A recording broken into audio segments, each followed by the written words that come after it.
Hello and welcome to Disco Night here at Aquarian Airlines. This is Captain Aquarius coming to you again as Dan first with another 10-minute recording in our Lunation series for 2016. This one is about the next full moon that is coming on July the 19th. The chart that you see attached to this recording is cast for Cleveland, Ohio, because this is the place where the Republican National Convention will convene from the day before on July the 18th, so that during the full moon, the party officials and the faithful of the Republican Party are going to pull off the astounding performance trick of somehow delivering a clarion call about winning the 2016 election while they are holding their noses at the prospect of nominating Donald Trump, or some other kind of bizarre event is going to happen at this time, and we shall stay tuned and see what it may be, because heaven knows there are all kinds of exigencies and stratagems and God knows what else happening now at a time when people are more covertly and indirectly than they are publicly looking for ways to stave off this unimaginable disaster. And so we look at the chart itself, and to get your bearings here, we notice that once again, the key engine of the chart, the thing that really drives it and gives it most of its energy, is that the planet Saturn is there in the 12th house at the 10th degree of Sagittarius, and he is in a 90-degree square to two other points. One of them is Neptune, whom you see there in the second house of your money. Oh boy, are we likely to see financial shenanigans happening at this time. And Neptune, as you see, is in conjunction with what is called the south node of the moon, the upside-down horseshoe that is right there next to him, and which is in effect the splitting, stressing, dissolving force in relationships. So no wonder this is a time, therefore, when all kinds of political backers who will normally try to give the Republicans more money than an ocean liner can carry are hesitating to deliver their support to a nominee who is unlikely to be elected. Across from this point, up there in the 8th house, you see the north node of the moon, the right side up horseshoe. And this represents the attracting, strengthening, cementing force in relationships. Therefore, both of these nodes and Neptune are in an afflictive angle of relationship called a square of 90 degrees with Saturn there in the 12th house of the chart. Now, we have talked before, and we'll talk again, because this square is going to be in effect until it finally dissolves in October, and we can only find so many new and entertaining things to say about it. But the main principle is that Saturn represents concentration, seriousness, the practical weight of our obligations, the way it is that we need to make our objectives and our dreams somehow work within the frame and the limits of life in the material reality of this planet. Neptune, on the other hand, oh boy, represents escape. Neptune is fantasy.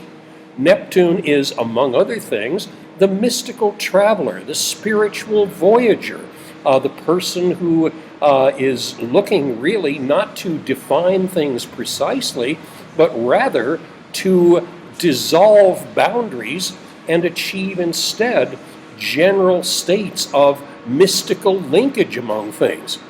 And so, in practical terms, what could be a better representation of this condition than the fact that right now I am in the dining room of the Sabana Hotel here in Flores, Guatemala, which is my base for visiting the great Mayan sites of Tikal yesterday and Yaxha tomorrow. And I am making this recording, as you've already noticed, in a room where there is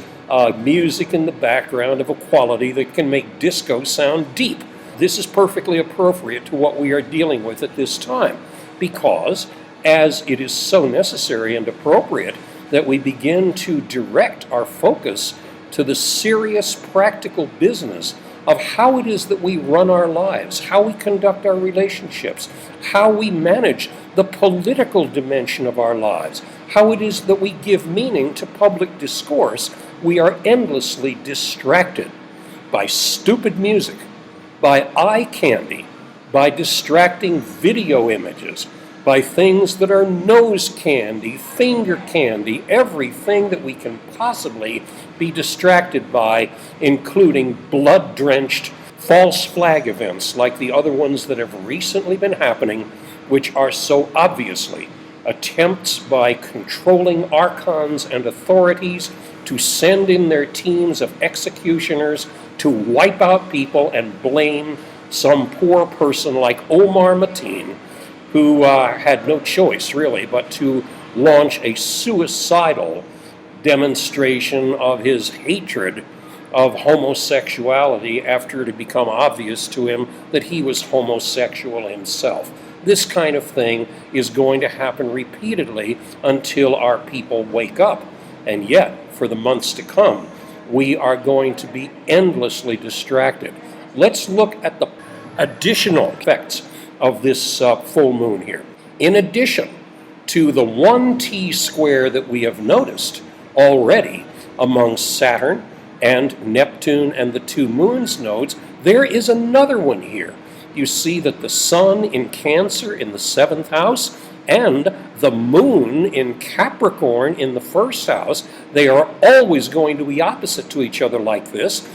at a full moon. So naturally what we want to notice is what other planets are forming relationships with the Moon-Sun pair, and there are a couple. Look down at the bottom of the chart, the planet Uranus down there, the revolutionary, the bringer of change, the magician, the trickster, the now you see it, now you don't character is in a 90-degree square to these two other points. Uranus there, 24 degrees, the Moon and the Sun both at 27 of their respective signs, and we could even say that this is not just a T-cross among the two great lights of the Moon and Sun and Uranus, but in fact a four-armed grand cross. Because look at the top center of the chart, and you see that the midheaven point there at 22 degrees of Libra is in fact opposite to Uranus, and it is at a 90-degree square to both the Moon and the Sun.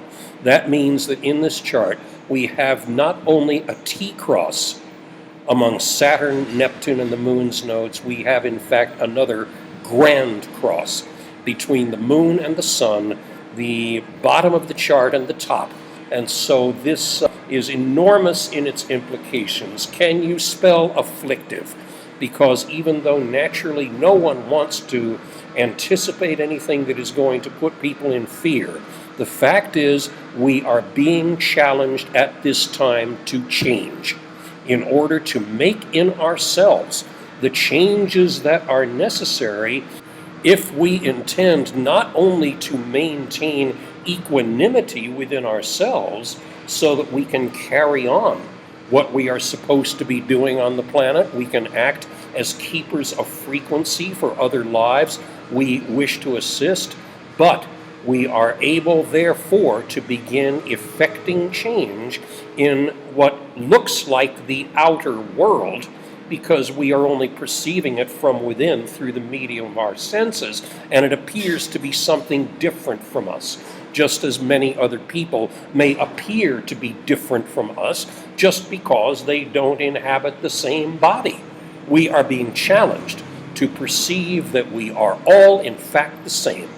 Even though, yes, we have superficial differences among us, most of the trouble on the planet, as you know, is being caused by